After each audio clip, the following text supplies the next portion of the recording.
In 2 weeks, we will celebrate Easter. Dans 2 semaines, nous célébrerons Pâques. La résurrection confirme la divinité de Jésus-Christ et la réalité de Dieu le Père. Nos pensées se tournent vers le Sauveur et nous méditons sur sa vie sans pareille et sur le pouvoir infini de son grand sacrifice expiatoire. J'espère que nous pensons aussi à son retour proche, quand il régnera et gouvernera en roi des rois et seigneur des seigneurs. Il y a quelque temps, j'ai participé à une conférence avec des dirigeants de confessions religieuses très diverses à Buenos Aires, en Argentine. Leur amour pour leur prochain ne faisait aucun doute. Ils étaient déterminés à soulager la souffrance et à aider les gens à s'élever au-dessus de l'oppression et de la pauvreté. J'ai réfléchi aux nombreuses actions humanitaires de l'Église, y compris aux projets menés en collaboration avec certaines des confessions représentées à cette conférence. J'ai éprouvé une profonde reconnaissance pour la générosité des membres de l'Église de Jésus-Christ des saints des derniers jours, qui rend ce service chrétien possible. À ce moment-là, le Saint-Esprit m'a affirmé 2 choses. Premièrement, il est vital de répondre aux besoins temporels et nous devons continuer de le faire. La deuxième chose était inattendue, mais puissante et claire. C'était ceci. Au-delà du service des intéressés, il est capital de préparer le monde pour la seconde venue du Seigneur Jésus-Christ. Quand il viendra, l'oppression et l'injustice ne diminueront pas seulement, elles cesseront. Le loup habitera avec l'agneau, et la panthère se couchera avec le chevreau. Le veau, le lionceau et le bétail qu'on engraisse seront ensemble, et un petit enfant les conduira. Il ne se fera ni tort ni dommage sur toute ma montagne sainte, car la terre sera remplie de la connaissance du Seigneur, comme le fond de la mer par les eaux qui le couvrent. La pauvreté et la souffrance ne déclineront pas seulement, elles disparaîtront. Ils n'auront plus faim, ils n'auront plus soif, et le soleil ne les frappera point, ni aucune chaleur. Car l'agneau qui est au milieu du trône les paîtra et les conduira aux sources des eaux de la vie, et Dieu essuiera toute larme de leurs yeux. Même la douleur et le chagrin de la mort ne seront plus. Ce jour-là, le nourrisson ne mourra pas avant d'être vieux, et sa vie sera comme l'âge d'un arbre. Et lorsqu'il mourra, il ne dormira pas, c'est-à-dire dans la terre, mais sera changé en un clin d'œil, et sera enlevé, et son repos sera glorieux. Alors oui, faisons tout ce que nous pouvons pour soulager les souffrances et le chagrin maintenant, et consacrons-nous plus diligemment aux préparatifs nécessaires pour le jour où la douleur et le mal prendront fin. Quand le Christ régnera en personne sur la terre, que la terre sera renouvelée et recevra sa gloire paradisiaque. Ce sera un jour de rédemption et de jugement. L'évêque anglican, Durham N.T. Bright, a décrit avec pertinence la signification de l'expiation, de la résurrection et du jugement du Christ, dans la victoire sur l'injustice et le rétablissement de l'ordre en toutes choses. Il a dit, « Dieu a fixé un jour où il jugera le monde selon la justice, par l'homme qu'il a désigné, ce dont il a donné à tous une preuve certaine en le ressuscitant des morts. » Les faits se rapportant à Jésus de Nazareth, et particulièrement à sa résurrection, sont le fondement de l'assurance que le monde n'est pas le jouet du hasard. En définitive, ce n'est pas un chaos. Ce n'est pas en pure perte que nous agissons avec droiture dans le temps présent. Nous ne sommes pas en train d'étayer un bâtiment qui finira par s'effondrer ou de réparer une voiture qui, en réalité, est destinée à la casse.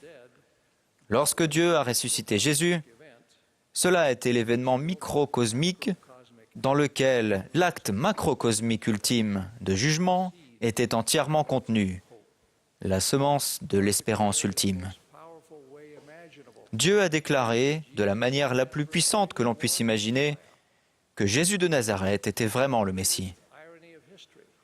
Dans le plus grand paradoxe de l'histoire, Jésus lui-même a subi un jugement cruel et injuste, venant à l'endroit qui symbolisait et cristallisait toutes les myriades de cruauté et d'injustice de l'histoire, pour porter en lui-même ce chaos, ces ténèbres, cette cruauté, cette injustice, et en réduire le pouvoir à néant.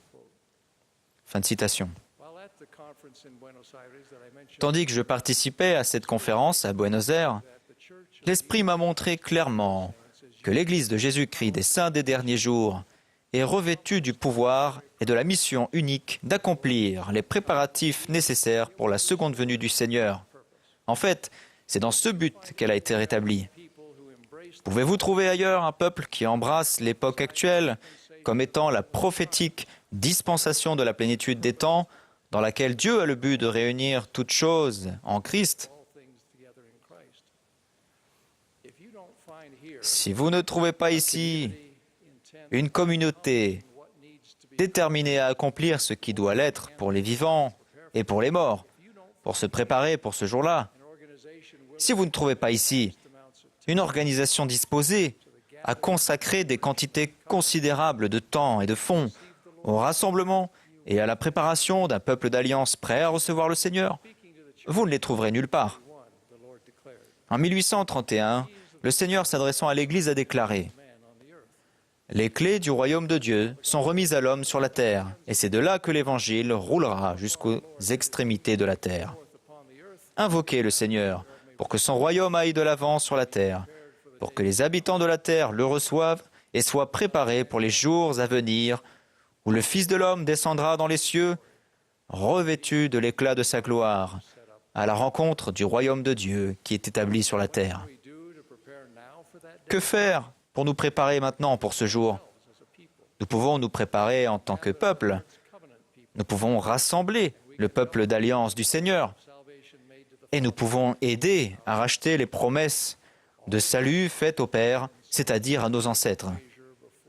Tout ceci doit s'accomplir dans une grande mesure avant le retour du Sauveur.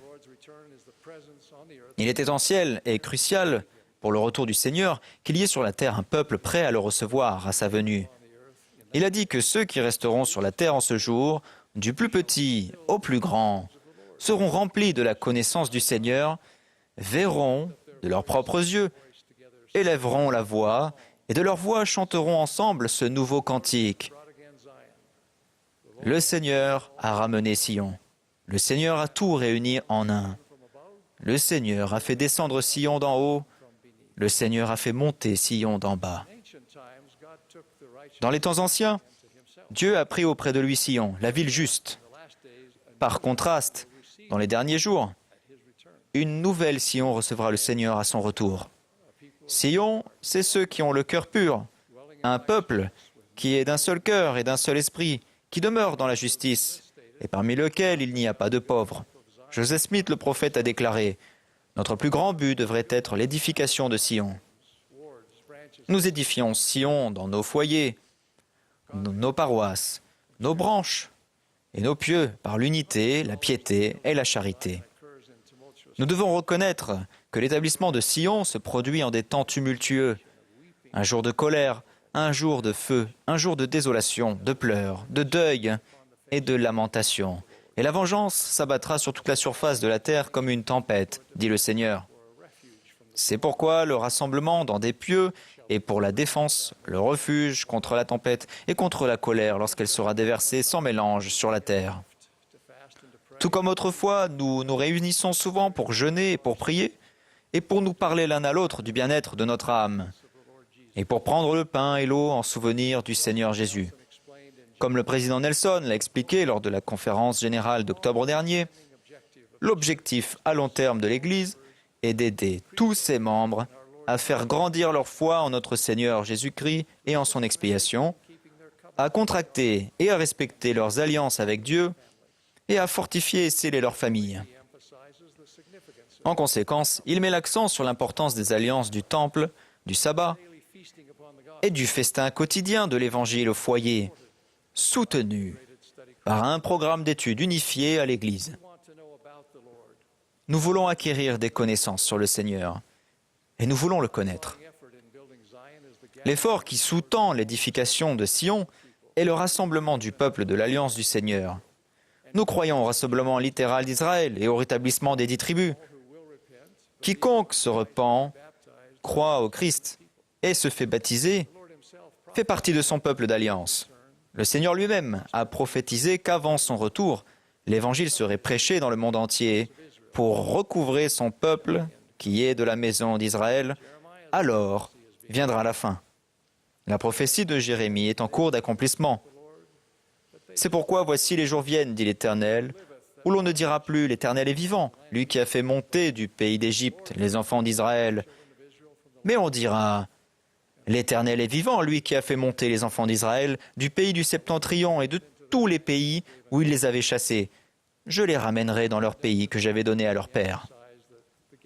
Le président Nelson a souligné à maintes reprises que le rassemblement d'Israël est la chose la plus importante qui se produit sur la terre aujourd'hui. Il a ajouté « Rien d'autre n'est comparable en magnitude, rien d'autre n'est comparable en importance, rien d'autre n'est comparable en grandeur. Et si vous choisissez de le faire, vous pouvez y jouer un rôle important. » Les saints des derniers jours ont toujours été un peuple missionnaire. Des centaines de milliers de personnes ont répondu à l'appel en mission depuis le début du rétablissement, et des dizaines de milliers servent actuellement. Et comme Quentin L. Cook vient de le dire, nous pouvons tous participer de manière simple et naturelle, avec amour, en invitant les gens à se joindre à nous à l'Église, à venir chez nous et à faire partie de notre cercle. La publication du livre de Mormon était le signal que le rassemblement avait commencé. Le livre de Mormon lui-même est l'instrument du rassemblement et de la conversion. Une autre chose essentielle à la préparation en vue de la seconde venue est le grand effort rédempteur en faveur de nos ancêtres. Le Seigneur a promis d'envoyer Élie le prophète avant la seconde venue, le jour de l'Éternel, ce jour grand et redoutable, pour révéler la prêtrise et implanter dans le cœur des enfants les promesses faites au Père. Élie est venu, comme promis.